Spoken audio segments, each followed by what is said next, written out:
नमस्कार, मैं हूं अनुराग मुस्कान और आप देख रहे हैं सलाखें। जिंदगी भी एक अजीब सी पहेली है और इस पहेली को आसाराम से बेहतर भला कौन जान सकता है, कौन समझ सकता है। कभी करोड़ों की कीमत के बंगले नुमा आश्रम में सोने वाले आसाराम अब 10 फीट की काल कोठरी में दिन काट रहे हैं, रात गुजार रहे हैं। कभी लजीज खाने के शौकीन आसाराम अब जेल की रोटी तोड़ रहे हैं। दूसरों की जिंदगी में खुशियां भरने का दावा करने वाले आसाराम ने शायद ही कभी ऐसा सोचा होगा। उनके दिन यूं फिर जाएंगे, ये कभी उन्होंने ख्वाब में भी नहीं सोचा होगा। दूसरों की जिंदगी में खुशियां भरने का दावा करने वाले आसाराम ने शायद ही कभी ऐसा सोचा होगा। उनके दिन यूं फिर जाएंगे, ये कभी उन्होंने ख्वाब में भी नहीं सोचा होगा। जोधपुर सेंट्रल जेल अब कुछ दिनों के लिए आसाराम का यही नया ठिकाना है। इसी जेल की एक काल कोठरी में आसाराम दिन गुजार रहे हैं। न आंखों में ठीक से नींद है, न ही पूरे बदन को चैन। करोड़ों भक्तों से घिरे रहने वाले आसाराम अब अकेले में जिंदगी काट रहे हैं। कभी लाखों भक्तों की भीड़ के बीच सत्संग किया करते थे, लंबे चौड़े प्रवचन दिया करते थे, लेकिन अब जेल में प्रवचन सुनने वाले नहीं हैं। तो भला आसाराम प्रवचन दें तो किसे?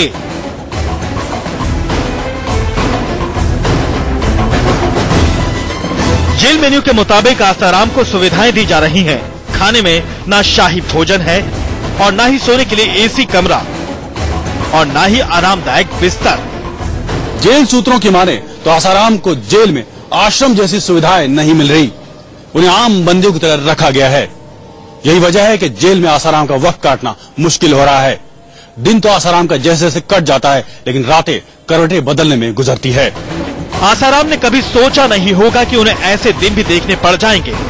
कभी आलीशान आश्रम में रहने वाले आसाराम को अपनी जिंदगी जेल की काल कोठरी में गुजारनी होगी।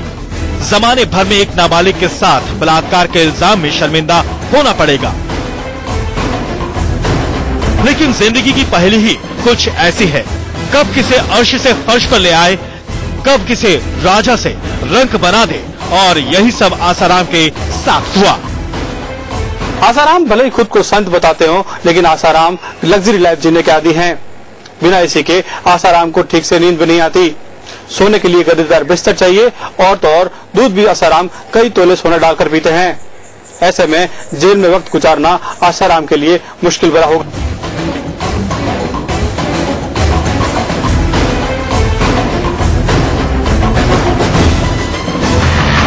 आसाराम के देश भर में 400 से ज्यादा आश्रम हैं। देश विदेश में आसाराम के भक्तों की तादाद करोड़ों में है। आमदनी के मामले में भी आसाराम किसी से पीछे नहीं है। हर दिन आसाराम करोड़ों में खेलते हैं, लेकिन अब सारी मोहमाया आसाराम को चिढ़ा रही है।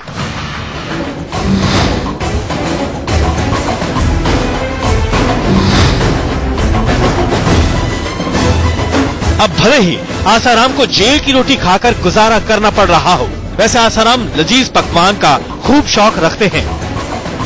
दूध भी सोना डालकर पहले उबालते हैं और फिर पीते हैं। इतना ही नहीं, आसाराम हर त्योहार को अपने भक्तों के साथ मिलकर शाही अंदाज में मनाते हैं, फिर चाहे होली हो या फिर दिवाली का मौका।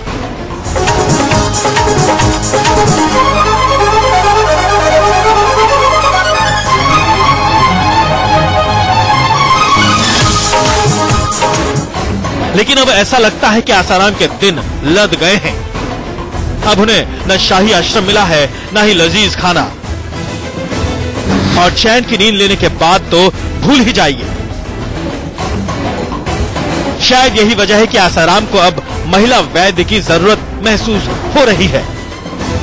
दरअसल आसाराम ने जेल में अपने इलाज के लिए महिला वैद्य को बुलाए जाने की मांग की है, वो भी हर रोज 2 घंटे के लिए। अपनी नई मांग को लेकर आसाराम ने जोधपुर कोर्ट में अर्जी दाखिल की है। अब आसाराम किसी बीमारी से पीड़ित हैं भी या नहीं, और अगर वो बीमार हैं तो इसका इलाज क्या है, ये तो जांच का मसला है। लेकिन उन्होंने जिस तरह की मांग की है वो भारी शक पैदा करता है।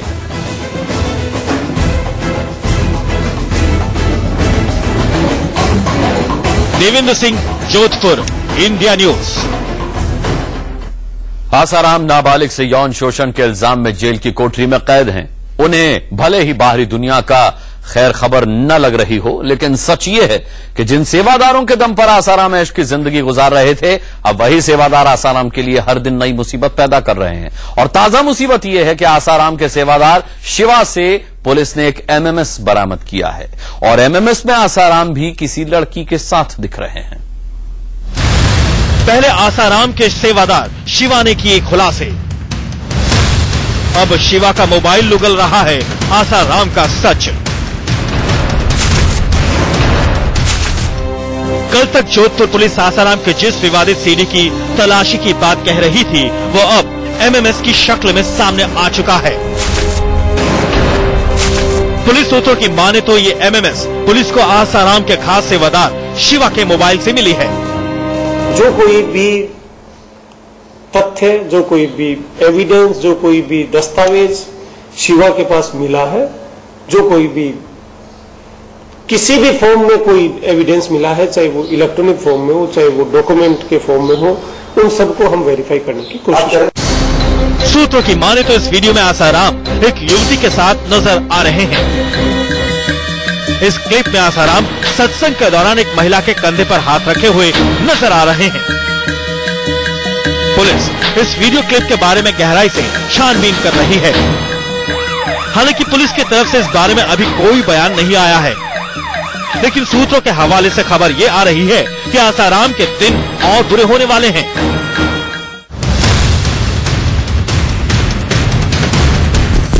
पुलिस सूत्रों का दावा है कि उसके हाथ जहां तक पहुंच रहे हैं वहां कीचड़ ही कीचड़ है। जांच जिस तरह जा रही है वहां यौन शोषण का बहुत बड़ा नेटवर्क नजर आ रहा है।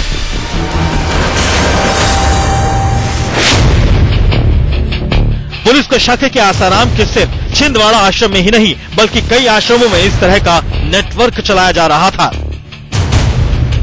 पुलिस के मुताबिक जिस तरह से छिंदवाड़ा की हॉस्टल से नाबालिग को जबरन आसाराम के पास भेजा गया, उससे भी यही साबित होता है कि ये सब कुछ आसाराम की मर्जी के मुताबिक हो रहा था।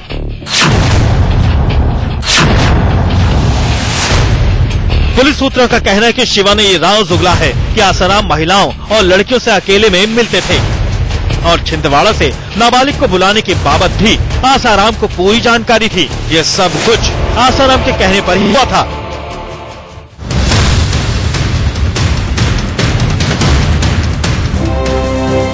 मीडिया के आगे शिवा भले ही इनकार करे, लेकिन पुलिस सूत्रों का कहना है कि शिवा ने खुद आसाराम की सीडी की बात कबूल की है।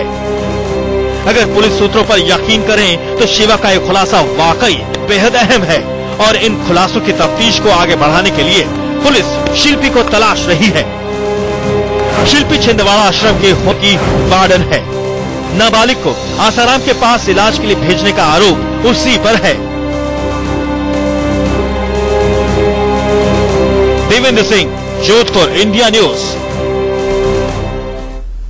शिवा को तो पुलिस के सामने एक एक करके आसाराम के राज उगल ही रहा है। अब जल्दी ही शिल्पी भी पुलिस को आसाराम की पूरी राम कहानी सुनाती दिखाई देगी। वजह यह कि जोधपुर पुलिस शिल्पी के बेहद करीब पहुंच चुकी है और कभी भी शिल्पी को गिरफ्तार किया जा सकता है, जिसके बाद पुलिस को शिल्पी से पूछताछ में कई अहम जानकारियां मिलने की उम्मीद है। आखिर पुलिस के लिए आसाराम केस में क्यों शिल्पी इतनी अहम किरदार है, ये आप भी जानिए। शिल्पी का मिला सुराग, शिल्पी बोलेगी, आसाराम के राज खोलेगी। आसाराम मामले में जैसे जैसे तहकीकात की परतें खुलती जा रही हैं, एक के बाद एक चेहरे भी बेनकाब होते जा रहे हैं। हम दुनिया के सामने आसाराम की खास शिष्या और अहम राजदार शिल्पी का चेहरा तो पहले ही बेनकाब कर चुके हैं। अब एक एक कर उसकी करतूतों पर बड़ा पर्दा भी उठता जा रहा है। दरअसल शिल्पी ही वो शख्स है जिसने पीड़ित लड़की को बहकाया और उसे बहला फुसलाकर जोधपुर आश्रम भेजा था। शिल्पी आसाराम की न सिर्फ खास शिष्या है बल्कि छिंदवाड़ा में मौजूद आसाराम के गुरुकुल की वार्डन भी है। जी हाँ, छिंदवाड़ा के उसी गुरुकुल की वार्डन जहां रहकर पीड़ित लड़की पढ़ाई किया करती थी। पीड़ित लड़की ने पुलिस को दिए अपने लिखित बयान में भी कहा है कि उसे जोधपुर आश्रम जाने की सलाह शिल्पी ने ही दी थी। हम आपको बता दें कि आसाराम के खिलाफ जो एफआईआर दर्ज की गई है उसमें शिल्पी भी सह आरोपी है। आसाराम की गिरफ्तारी के बाद से ही जोधपुर पुलिस शिल्पी को तलाश रही है और अब पुलिस का दावा है कि शिल्पी बस उनके गिरफ्त में आने ही वाली है। शिल्पी आपकी निगरानी में आज भी यही कह रहे हैं कि शिल्पी से शीघ्र जोधपुर पुलिस इन्वेस्टिगेट करेगी। सर, क्या वहां तक पहुंच चुकी शिल्पी? नहीं, वो कहाँ है इस बारे में अभी हम रिवील नहीं करना चाहते। नहीं, लेकिन आप लोग वहां तक पहुंच चुके हैं शिल्पी से जब भी पुलिस को अनुसंधान करना होगा उसी समय शिल्पी से अनुसंधान किया जाएगा। शिल्पी का असली नाम है संचिता। अहमदाबाद की रहने वाली है शिल्पी। आसाराम से दीक्षा लेने आई थी शिल्पी। छिंदवाड़ा आश्रम की देखरेख का जिम्मा शिल्पी पर था। अहमदाबाद की रहने वाली शिल्पी का असल नाम संचिता बताया जाता है। कभी आसाराम से दीक्षा लेने आई शिल्पी का मन आसाराम में कुछ ऐसा रमा कि वो बस उनकी ही होकर रह गई। आसाराम की शरण में आने के चंद महीनों बाद ही शिल्पी आसाराम की खास शिष्या बन गई थी। देखते ही देखते आसाराम ने शिल्पी को छिंदवाड़ा आश्रम की पूरी जिम्मेदारी सौंप दी। कहा तो ये भी जाता है कि खुद शिल्पी का आसाराम से संबंध रहे हैं और शिल्पी गुरुकुल की लड़कियों को बहला फुसलाकर आसाराम की शरण में भेजती रहती थी। शिवा के कॉल डिटेल से भी इस बात की तस्दीक हो चुकी है कि वारदात वाले दिन शिल्पी और शिवा के बीच कई बार बातचीत हुई। ऐसे में शिल्पी की गिरफ्तारी के बाद लिए जाने वाला उसका बयान आसाराम पर लगे आरोपों को पुख्ता करने का अहम जरिया साबित होगा। Devendra Singh, Jodhpur, India news. आसाराम ने अपने साम्राज्य में हर किरदार बेहद चालाकी से सेट किया था। हर किरदार को एक खास जिम्मा दिया गया था और इन्हीं में शामिल था प्रकाश नाम का वो रसोइया जो आसाराम का बेहद करीबी माना जाता है। प्रकाश को ही आसाराम के गुप्तवास में जाने की इजाजत थी। लेकिन बड़ा सवाल कि आखिर प्रकाश क्या जानता है और पुलिस को प्रकाश का सुराग कैसे मिलेगा? प्रकाश का चेहरा अब तक सामने नहीं आ सका है, लेकिन सच यह है कि जितनी शिद्दत से जोधपुर पुलिस शिल्पी की गिरफ्तारी का इंतजार कर रही है, उतनी ही शिद्दत से पुलिस को प्रकाश नाम के उस शख्स की भी तलाश है जिसे आसाराम का सबसे बड़ा राजदार माना जा रहा है।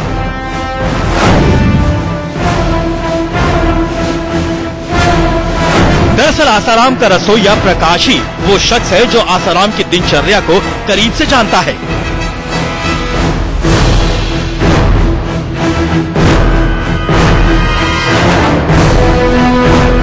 सिर्फ प्रकाश ही वो शख्स था जिसे आसाराम की हर गतिविधि की जानकारी होती थी। आसाराम के एकांतवास के दौरान सिर्फ प्रकाश ही वो शख्स था जिसे अंदर जाने की इजाजत थी।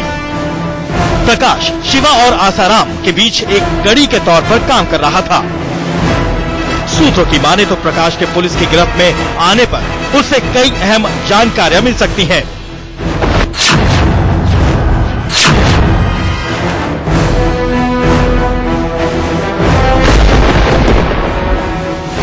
बताया जाता है कि उसे मालूम है कि उस रात लड़की के साथ क्या हुआ था। कहा यह भी जा रहा है कि वारदात वाले रोज प्रकाश घटनास्थल पर मौजूद था। उसे इस केस से जुड़ी अहम जानकारियां हैं। इतना ही नहीं, आसाराम की जिंदगी के बारे में यह शख्स कई सनसनीखेज राज जानता है।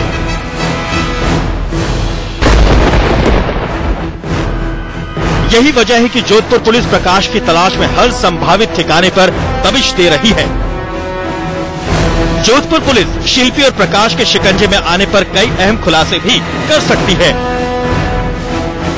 और इतना तय है कि कभी आसाराम की जिंदगी का हिस्सा रहे ये राजदार ही पुलिस को आसाराम के खिलाफ पुख्ता सबूत जमा करने में मददगार बनेंगे। Devendra Singh, Jodhpur, India news. आसाराम की सालाना कमाई कितनी है ये शायद कोई नहीं जानता, लेकिन हर सत्संग में आसाराम करोड़ों कमा लेते हैं, इसमें कोई दो राय नहीं है। दुनिया भर के करीब 12 देशों में आसाराम के आश्रम फैले हैं। आसाराम कई गुरुकुल चलाते हैं, लेकिन आसाराम का इस दौलत की वजह से ही विवादों से भी नाता रहा है। आइए आपको बताएं कि आखिर कहां तक फैला है आसाराम का यह साम्राज्य। दिल्ली के रिज इलाके के आश्रम पर एमसीडी का नोटिस। इंदौर के आश्रम पर करोड़ों की जमीन हड़पने का आरोप।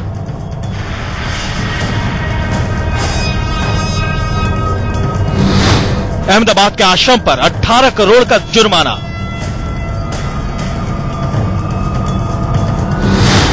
ऋषिकेश का ब्रह्मपुरी आश्रम भी विवादों में। आसाराम की मुसीबतें कम होने का नाम नहीं ले रही। हर गुजरते दिन के साथ आसाराम नई मुसीबत में घिरते हैं। वैसे आसाराम और विवादों का पुराना नाता है। आसाराम पर आरोप यह भी है कि धर्म का प्रवचन देते देते उन्होंने करोड़ों का कारोबार खड़ा कर लिया है।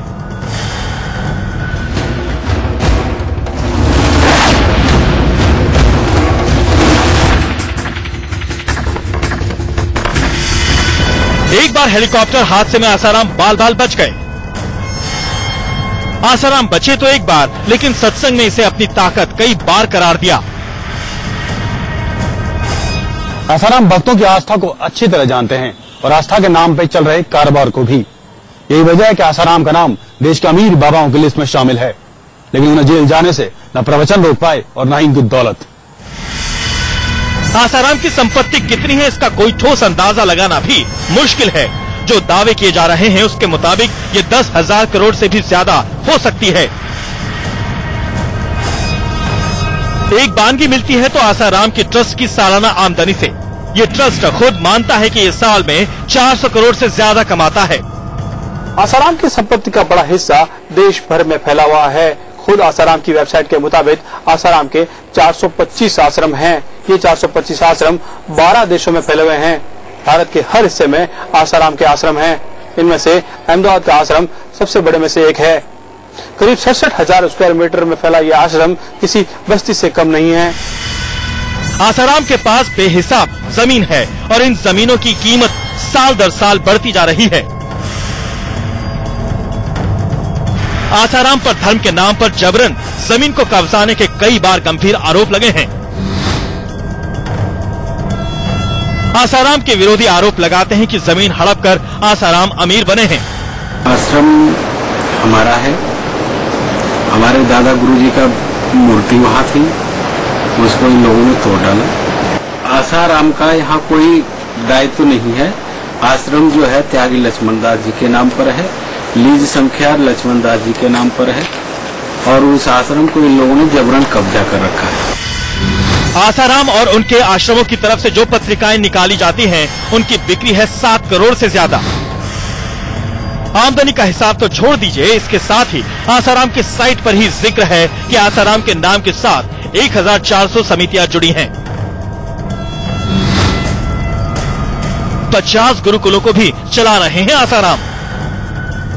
आसाराम के प्रवचन में हजारों की भीड़ जुटती है। आसाराम के प्रवचन मुफ्त होते हैं, लेकिन आस्था के नाम पर मुफ्त में इकट्ठा की भीड़ आसाराम के लिए करोड़ों कमाने का सबसे बड़ा जरिया है। ये कह पाना कि आसाराम की कुल कमाई कितनी है ये तो आसाराम खुद जानते हैं, लेकिन ये तय है कि करोड़ों की कमाई भी फिलहाल आसाराम को जेल जाने से बचा नहीं पाई। और रही सही कसर अब आसाराम के आश्रमों पर छापेमारी और भेजे जा रहे नोटिस पूरी कर रहे हैं।